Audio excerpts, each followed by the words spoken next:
Bonjour, je suis ravi de lancer ma chaîne YouTube consacrée à la radiesthésie.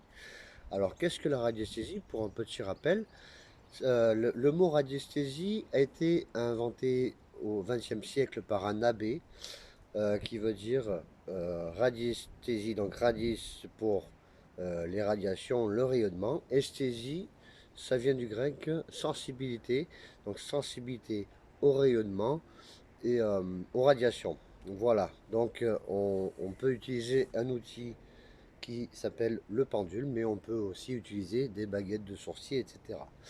Avant ce terme-là, radiesthésie, on parlait de sorcellerie, parce que depuis la nuit des temps, l'homme trouve l'eau sur un terrain, de l'eau souterraine, des sources.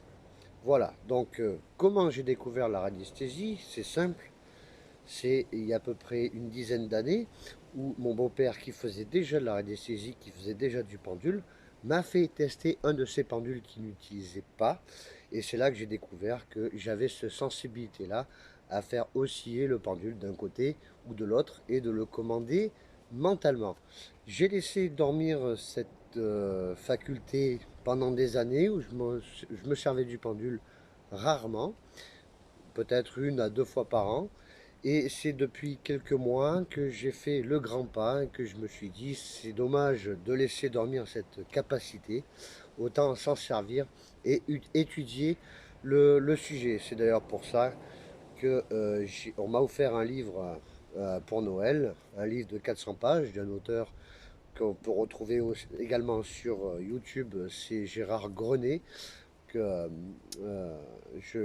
d'ailleurs je lui fais une ovation parce que c'est un auteur extraordinaire, il a fait des vidéos extraordinaires et son livre est génial, bien que je ne l'ai pas encore tout à fait fini.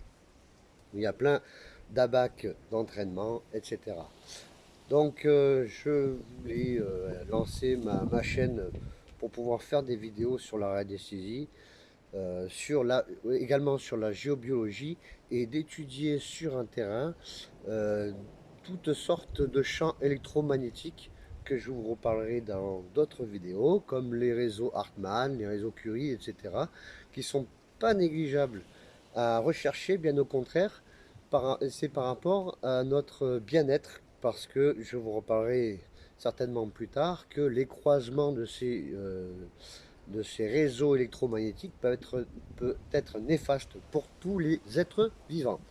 Voilà, je vous remercie et puis je referai d'autres vidéos à ce sujet. Merci beaucoup.